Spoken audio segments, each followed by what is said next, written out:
மூணாவது ரூபம் அம்மா. அதுக்கு ஈடு உண்டா? அம்மாவுக்கு ஈடு உண்டா? அம்மாங்கிற ஸ்தானத்துக்கு அழைச்சிட்டு போறோம் குழந்தைகளை.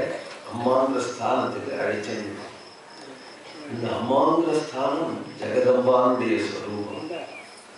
ஜெகதம்பானுடைய ஸ்வரூபம்னு ஸ்திரீகளை பார்க்கணும். அவளோட பேர் லோகமே ஸ்திரீகளுடைய கையில தான், குடும்பமே ஸ்திரீகளுடைய கையில தான், தர்மமே ஸ்திரீகளுடைய கையில தான், யுகமும் ஸ்திரீகளுடைய கையில தான், பரமும் ஸ்திரீகளுடைய கையில தான். அப்படின்னு இருக்கிற ஸ்திரீகளை யார் கஷ்டப்படுத்துவா, யார் அலட்சியம் பண்ணுவா? அப்படி ஸ்ரீமத் ராமாயணம் ஸ்திரீஸ்ட முக்கியா அப்படின்னு சொல்ல, ஸ்திரீகளை முக்கியமா கண்ணியமா வச்சு நடு ரோட்ல போட்டுட்டு போவோம். மாணிக்கங்களை வச்சு உள்ள வச்சு பூட்டி காப்பாற்றுறோம் இல்லையா? அதுபோல நாம் காப்பாற்றணும். ஸ்ரீஷ்ட முக்கியா சுகம் உத்தமஞ்ச. உத்தமம் சுகம் அப்படின்னு சொன்னா மோட்ச சுகம்தான். அதுக்கு உலக வாழ்க்கையில வாழும் பொழுதும் துக்கம் இல்லாம இருக்கணும். அதனால ஒருத்தரை பார்த்தா சுகமா அப்படின்னு ஸ்வஸ்தின்னு சொல்றோம். வேதம் என்ன சொல்றது? ஸ்வஸ்திங்கிறது. ஸ்வஸ்தி ந இந்திரோ விருத்தஸ்ரவா ஸ்வஸ்தி ந பூஷா விஸ்வவேதா ஸ்வஸ்தி நஸ்தாக்ஷோ அரிஷ்டநேமி ஸ்வஸ்தி நோ ப்ருஹஸ்பதி. எல்லா தெய்வங்களும் நமக்கு ஸ்வஸ்தியை செய்யட்டும்.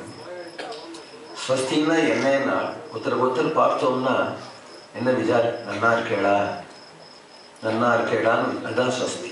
சூ அஸ்தி. அஸ்தினா இருக்கிறது, சூனா நன்மை.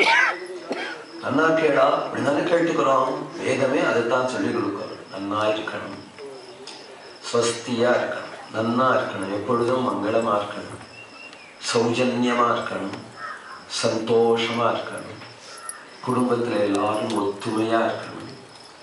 ராமாயணமே குடும்ப வாழ்க்கையை, குடும்ப தர்மத்தை காட்டக்கூடிய உயர்ந்த சாஸ்திரம்.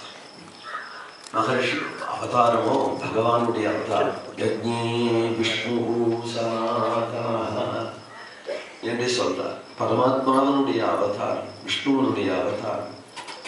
எழுதினதோ பகவான் வால்மீகி. தெய்வ பிரேரணையாலே எழுதினார், தபோபலத்தாலே எழுதினார். ஒரு புஸ்தகத்தை எழுதினோமானா முதல் மங்களமான சொல்ல வச்சு எழுதணும். மங்களமான ஒரு சொல்ல வச்சுதான் ஸ்ரீரப்பதி ஸ்ரீமதினு ஆரம்பிக்கிறான் மாககவி. சிசுபாலவதங்கிற காவியத்தை ஸ்ரீ சப்தத்தை முதல்ல வைக்கிறான். அதுபோல வால்மீகி தபஸ்வாத்தியாய நிரதம், தபஸுங்கிறத முதல்ல வைக்கிறார். ஏன்? சதகோடி பிரவிஸ்திரமாகவோ 24,000 கிரந்தமாகவோ இருக்கக்கூடிய இந்த ராமாயணத்துல தபஸுங்கிற சப்தத்தை முதல்ல வைக்கிறதுக்கு காரணம் என்ன அப்படின்னு கேட்டான். இதுல என்னென்ன பரஸ்ருதிகள் உண்டோ அது எல்லாம் பலிக்கும். ஏன் பலிக்கும்னா, நான் ஒரு பொழுதுபோக்குக்கோ தற்பெருமைக்காகவோ இந்த காவியத்தை எழுதல. லோகம் க்ஷேமமா இருக்கணும் என்று இதி சங்கல்பிய வர்ணயங்கிறார் பாகவதத்துல. அவாவா தனித்தனியா சங்கல்பம் பண்ணிக்கிறோம்.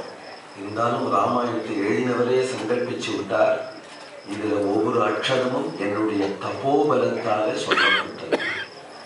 தபோபலத்தால சொல்லப்பட்டதானால் வேதஸ்ய உபபிரம்மணார்த்தாய, வேத மந்திரங்கள்லாம் நமக்கு எப்படி க்ஷேமத்தை தருமோ அதுபோல ராமாயணத்துல உள்ள ஸ்லோகங்கள் எல்லாம் மந்திர ரூபமா இருக்கு. நமக்கு அவைகள்லாம் க்ஷேமத்தை தரும் அப்படின்னு